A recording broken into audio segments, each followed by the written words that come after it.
19th century Bavaria, a landlocked kingdom in the heart of Europe, was a place of contrasts. It was here, amidst the towering peaks and shimmering lakes of the Bavarian Alps, that a vision took shape. A vision that would become a testament to the boundless possibilities of imagination and the enduring power of dreams.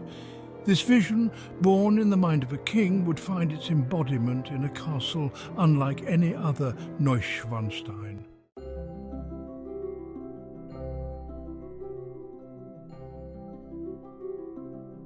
The year was 1868. Ludwig II, the enigmatic Swan King, had ascended to the throne of Bavaria. A patron of the arts and a fervent admirer of Richard Wagner, Ludwig II was a man of deep passions and even deeper eccentricities. His vision was clear: to create a castle that seemed to have sprung from the pages of a fairy tale, a tangible manifestation of his romantic ideals.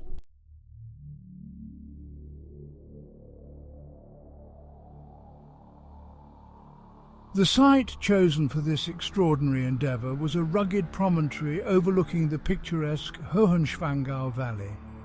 Inspired by the operas of Wagner and the medieval castles that dotted the German landscape, Ludwig II envisioned a structure that would surpass them all in its grandeur and artistry.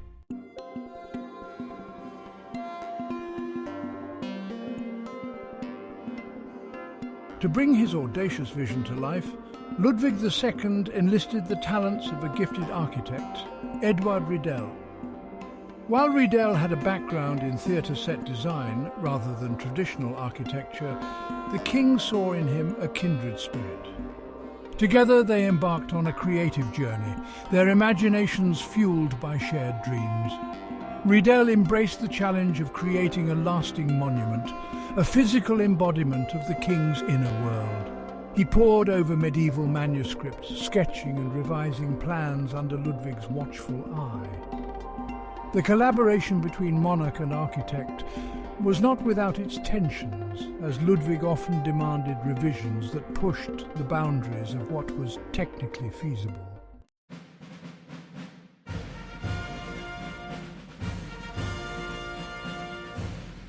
The construction of Neuschwanstein Castle was a feat of engineering ingenuity and sheer human determination. Perched atop a rugged cliff, the site posed significant logistical challenges.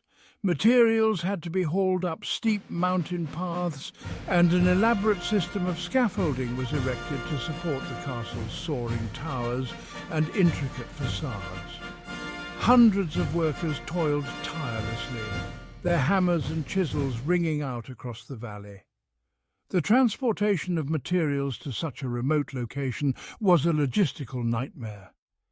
Each piece of stone, each beam of wood, represented a triumph over nature's obstacles, a testament to the unwavering commitment of the workers and the unwavering vision of their king.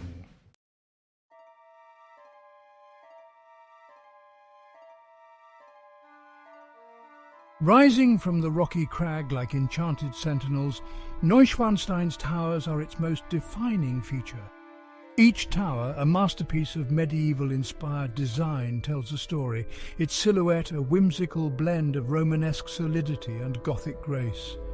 The tallest, the square-shaped palace or main residential building, dominates the skyline. The octagonal-shaped Bowers Tower offers breathtaking views of the surrounding valley. Its delicate arches and ornate balconies evoke a sense of fairy tale romance. The Knight's House, inspired by the stage set of Wagner's opera Tannhäuser, embodies the romantic ideals of chivalry and courtly love.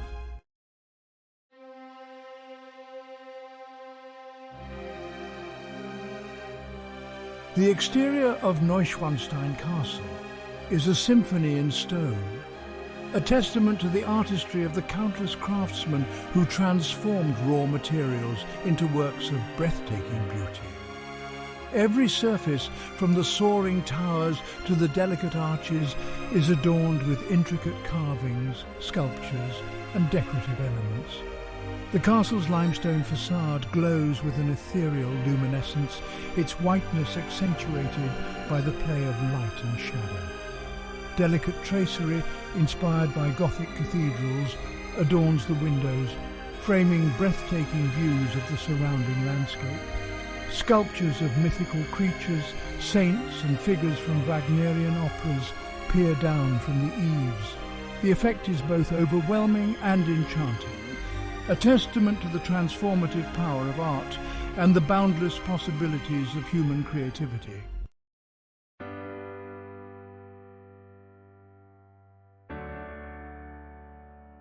Stepping across the threshold of Neuschwanstein is to enter a realm where fantasy reigns supreme. The castle's interiors are a riot of colour, texture and artistic extravagance, each room a carefully curated stage set designed to transport visitors to a world of myth and legend. Ludwig II, a master of theatrical presentation, spared no expense in creating an immersive experience. The throne hall, though never fully completed, is perhaps the most awe-inspiring space in the entire castle. Designed to evoke the grandeur of a Byzantine basilica, its soaring arches, gilded mosaics and towering columns create a sense of overwhelming opulence. In stark contrast to the public grandeur of the throne hall, Ludwig II's private chambers offer a glimpse into the more intimate aspects of the king's personality.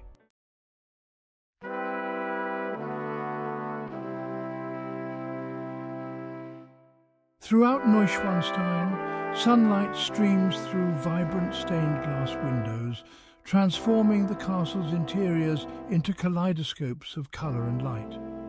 These windows, more than mere decorative elements, are integral to the castle's narrative. Their intricate designs depicting scenes from medieval legends, Wagnerian operas, and the romantic literature that so captivated Ludwig II's imagination. In the Singers' Hall, the windows depict scenes from the Parzival legend, a tale of chivalry, redemption, and the search for the Holy Grail. The vibrant colours seem to dance across the walls as the sunlight shifts throughout the day. The windows in Ludwig II's private study depict scenes from the operas of Richard Wagner, his favourite composer.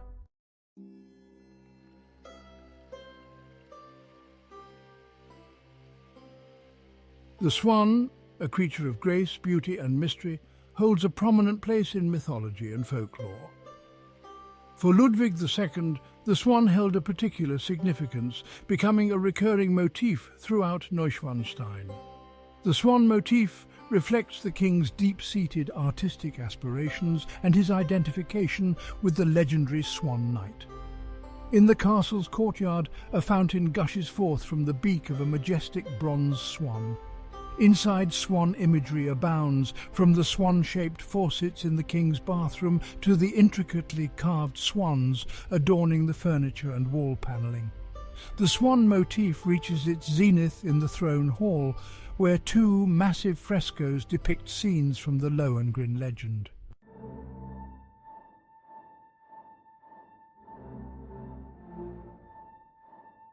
While Neuschwanstein's exterior evokes a romanticized vision of a medieval fortress, its interior conceals a surprising secret, a network of modern technological advancements that were nothing short of revolutionary for their time. Ludwig II, despite his fascination with the past, was also a man of his age, fascinated by the possibilities of technology and eager to incorporate the latest innovations into his fairytale castle. Central heating, a rarity in the late 19th century, kept the castle's inhabitants warm during the harsh Bavarian winters. Running water, another luxury, flowed through pipes concealed within the castle walls. Perhaps most surprisingly, a telephone system connected the castle's various rooms, allowing for communication between the king and his staff without the need for servants to traverse the building's long corridors.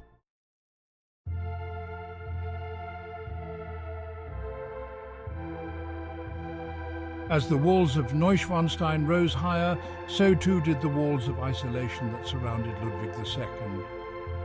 The once gregarious and outgoing young king increasingly withdrew into the secluded world of his fairytale castle. Neuschwanstein, once envisioned as a place of refuge and artistic inspiration, became a gilded cage, its fairytale facade masking a growing sense of loneliness and despair. Ludwig's obsession with his creation consumed him entirely. He pored over architectural plans, scrutinized every detail of the interior decoration, and spent countless hours wandering the castle's halls. Government affairs were now met with indifference, his advisors' pleas for attention falling on deaf ears. The Bavarian court watched with growing concern as Ludwig's absences became more frequent and prolonged.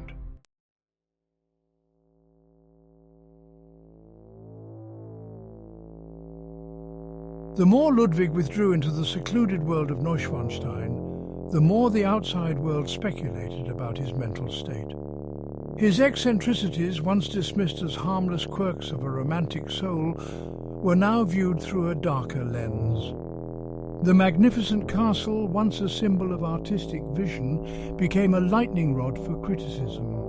Tales of Ludwig's unusual behavior spread far beyond the confines of the Bavarian court. It was said that he insisted on dining with the ghosts of Louis XIV and Marie Antoinette.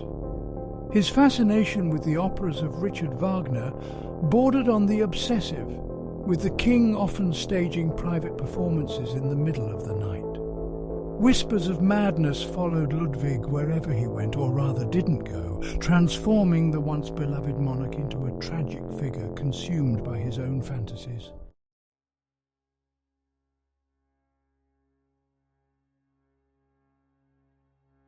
The year 1886 cast a long, dark shadow over Neuschwanstein.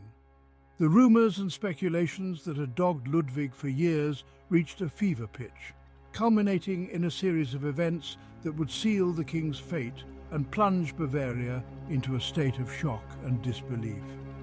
On June 12th, a commission of doctors, assembled by Ludwig's own ministers, declared him insane and unfit to rule, based on testimonies from disgruntled servants and without ever examining the king personally. The following day, a delegation led by Ludwig's uncle, Prince Leutpold, arrived at Neuschwanstein to formally depose the king and escort him to Berg Castle on the shores of Lake Starnberg. Ludwig, betrayed by those he had trusted most, initially resisted, but was eventually persuaded to leave his beloved Neuschwanstein, his departure marking the end of his reign and the beginning of a tragic end. On June 13th, just one day after his arrival at Berg, Ludwig's body was discovered in the shallow waters of Lake Starnberg, alongside the body of his psychiatrist, Dr. Bernhard von Götten. The circumstances surrounding their deaths remain shrouded in mystery to this day. The official report declared it a suicide by drowning, but conflicting eyewitness accounts, inconsistencies in the evidence, and the lack of a motive have fueled countless conspiracy theories and alternative explanations.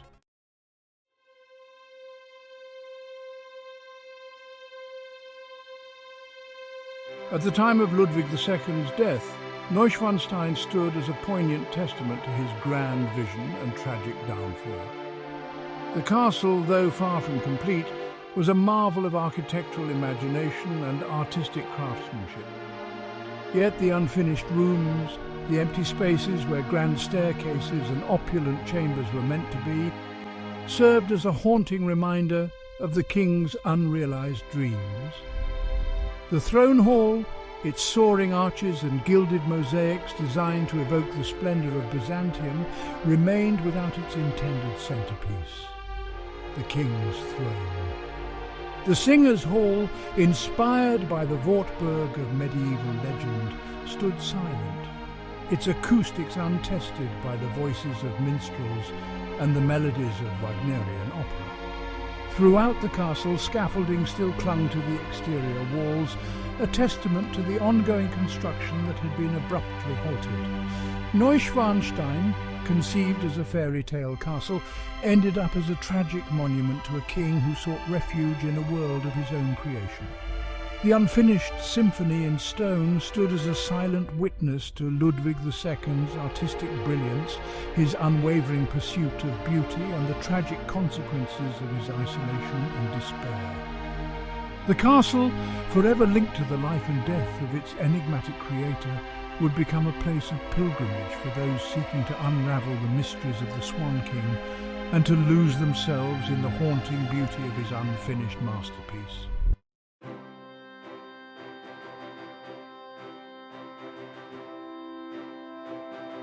The death of Ludwig II sent shockwaves through Bavaria, but it also inadvertently breathed new life into his most ambitious creation. Just weeks after the king's tragic demise, the Bavarian government, eager to recoup some of the vast sums lavished on Neuschwanstein, made the controversial decision to open the castle to the public. What was once a closely guarded private sanctuary, accessible only to a select few, was now a spectacle for the masses. The initial reactions to Neuschwanstein were mixed. Some marvelled at its architectural splendour, praising Ludwig II's artistic vision and the craftsmanship of the countless artisans who had realised his dreams. Others, however, saw it as a monument to extravagance and folly, a tangible reminder of the deposed king's eccentricities and the financial burdens he had placed on his kingdom. Despite the controversy, visitors flocked to Neuschwanstein, eager to catch a glimpse of the fairy tale castle that had captivated the imagination of their former king. The castle's remote location, once an obstacle to its construction, now added to its allure. The journey to Neuschwanstein, whether by horse-drawn carriage or on foot, was an adventure in itself. Winding through the picturesque Bavarian countryside, each bend in the road revealing a new and breathtaking vista.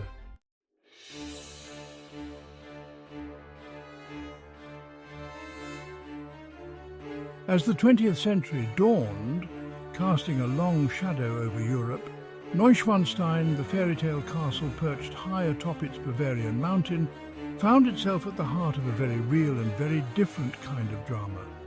The outbreak of World War II transformed the former royal retreat into a strategic asset, its thick walls and secluded location making it an ideal repository for cultural treasures threatened by the encroaching conflict.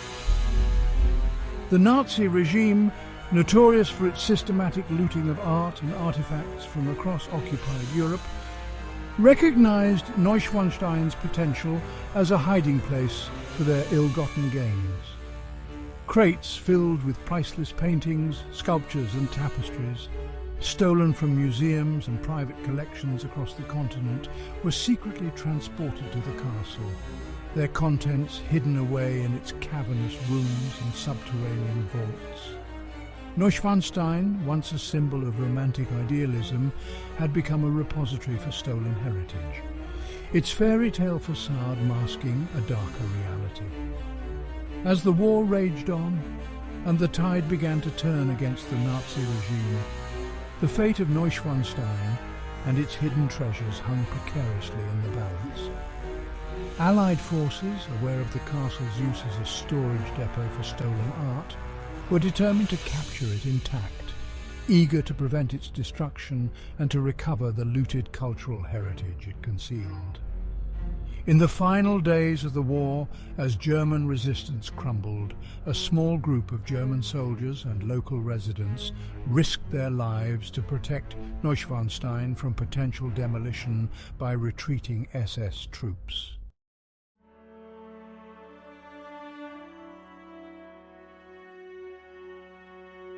Neuschwanstein Castle, once dismissed by some as a king's folly, has transcended its controversial origins to become one of the most recognizable and beloved landmarks in the world. The fairy tale castle, born from the dreams of a solitary king, now welcomes millions of visitors each year, its image reproduced countless times in photographs, paintings and souvenirs. The once silent halls echo with the murmur of countless languages, a testament to the castle's global appeal and its enduring power to enchant and inspire. The passage of time has softened the edges of controversy that once surrounded Neuschwanstein, allowing its artistic merit and cultural significance to shine through.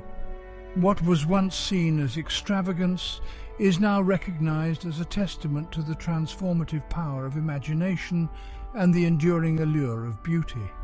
The castle's whimsical towers, intricate carvings and opulent interiors, once symbols of Ludwig II's eccentricities, are now celebrated as masterpieces of craftsmanship and artistic vision.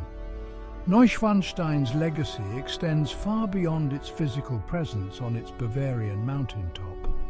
The castle has become synonymous with the spirit of Romanticism, its image conjuring up notions of fairytale kingdoms, chivalrous knights and damsels in distress. Its influence can be seen in art, literature and popular culture, its distinctive silhouette inspiring countless artists, writers and filmmakers.